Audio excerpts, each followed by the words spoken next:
अरे नहीं महारानी जी, आप ये कैसी बातें कर रही हैं? क्या कभी जमीन और आसमान आपस में मिल सकते हैं भला? कहाँ वो एक दरिद्र ब्राह्मण और कहाँ मैं एक राजा। भला ये रिश्ता कैसे हो सकता है? नहीं पिताजी, यदि मेरा विवाह उसके साथ नहीं हुआ तो मैं अपने प्राण त्याग दूंगी। राजकुमारी की यह सब बातें सुनकर राजा भयभीत हो जाता है, कहीं उसकी एकलौती बेटी आत्महत्या न कर ले। अच्छा अच्छा ठीक है राजकुमारी, तुम दुखी मत हो, मैं तुम्हारा विवाह उसी के साथ करवाऊंगा। सैनिकों, जल्दी से देवनंद के घर जाओ और उन्हें इज्जत पूर्वक यहाँ लेकर आओ। राजा का आदेश होते ही सैनिक देवनंद के घर पहुँच जाते हैं। अरे पंडित जी, आप हमारे साथ चलिए, आपको महाराज ने बुलाया है।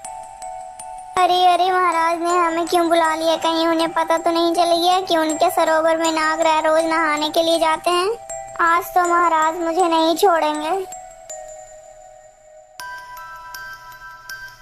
अरे क्या हुआ पंडित जी, आप कहाँ खो गए? अरे अरे, कहीं नहीं सैनिक भाई, चलो चलो आपके साथ चलता हूँ। इतना कहकर पंडित देवनंद सैनिकों के साथ राजमहल में पहुंच जाते हैं। बोलिए महाराज, क्या बात है? आपने हमें क्यों याद किया है? पंडित जी, मैं अपनी पुत्री भानुमति के बारे में आपसे कुछ बात करना चाहता हूँ। बोलिए महाराज, आप क्या पूछना चाहते हैं? पंडित जी, हमारी पुत्री आपके पुत्र से प्रेम करती है, इसलिए मैं उन दोनों का विवाह करना चाहता हूँ। राजा की यह सब बातें सुनकर पंडित की खुशी का कुछ ठिकाना ही नहीं रहता। महाराज आप धन्य हैं, महाराज आप धन्य हैं जो आप इस गरीब ब्राह्मण को अपने काबिल समझा। मुझे ये रिश्ता मंजूर है महाराज, मैं बहुत खुश हूँ। फिर खुशी खुशी नागराय और राजा की पुत्री का विवाह हो जाता है। राजा ने अपनी पुत्री को एक राजमहल बनवा कर दे दिया था, जिसमें नागराय और राजा की पुत्री और उनका पूरा परिवार आराम से खुशी खुशी रहते थे। और उधर दूसरी तरफ नागराय की नागिन पत्नियां जो पानी में रहा करती थी, वो काफी समय से नागराय को देखी नहीं थी, इसीलिए उन्हें अपने पति की चिंता होने लगी थी। लेकिन प्रीतमा, आखिर हमारे पति कहाँ जा सकते हैं? उन्हें गए हुए पूरे 17 वर्ष हो चुके हैं, लेकिन अभी तक वो लौट कर भी नहीं आए। अरे प्रतिमा, मुझे पता चला है कि हमारे पति ने पृथ्वी पे दूसरा विवाह किया है, जिसका नाम भानुमति है। वह राजा की इकलौती पुत्री है। फिर उन दोनों ने नागराय को वापस लाने की योजना बनाई। अच्छा ठीक है प्रीतमा, अब मैं चलती हूँ।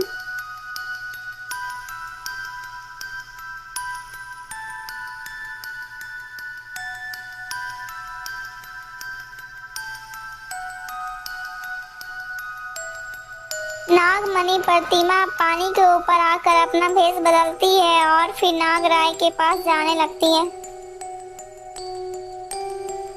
नागमणि महल के बाहर तो पहुंच जाती है, लेकिन उसके घर में कोई भी नहीं था, ना नागराय था ना उसके माता पिता, सिर्फ घर में भानुमति थी।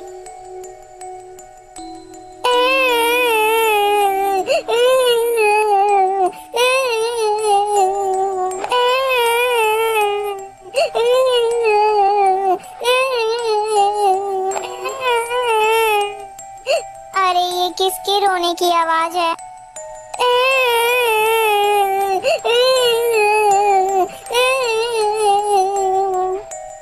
अरे आप कौन हैं और आपको क्या कष्ट है और आप रो क्यों रही हैं?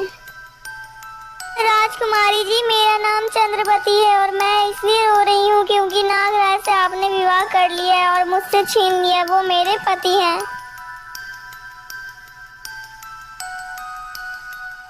अरे ये तुम क्या कह रही हो? वो तुम्हारे पति कैसे हो सकते हैं? राजकुमारी जी, यदि आपको मेरी बातों पर भरोसा नहीं होता है तो आप अपने पति की परीक्षा ले सकती हैं। हाँ हाँ, क्यों नहीं, बोलिए आपको क्या परीक्षा चाहिए मेरे पति की? राजकुमारी जी, आप अपने पति को बोलिए कि वो पास के नदी में जाकर डुबकी लगाएं। यदि वो डूब गए तो वो आपके पति नहीं हैं, वो मेरे पति होंगे। और यदि वो पानी में नहीं डूबे तो वो मेरे पति नहीं, आपके पति होंगे। इतना कहकर वह औरत वहां से चली जाती है।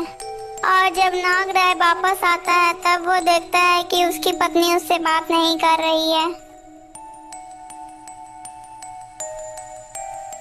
दोस्तों, अगर आपको इस कहानी का पार्ट 1, पार्ट 2 और पार्ट 3 देखना है तो प्लीज हमारे चैनल में आकर इसका पार्ट 1, पार्ट 2 और पार्ट 3 जरूर देखिएगा।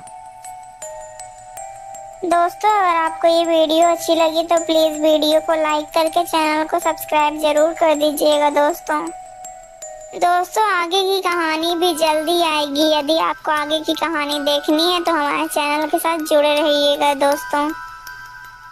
दोस्तों, पूरी कहानी देखने के बाद आप कमेंट जरूर कीजिएगा कि आपको इस कहानी को देखकर क्या शिक्षा मिली है। दोस्तों, हमारे चैनल में ऐसी और भी कहानियां हैं, प्लीज आकर जरूर देखिएगा।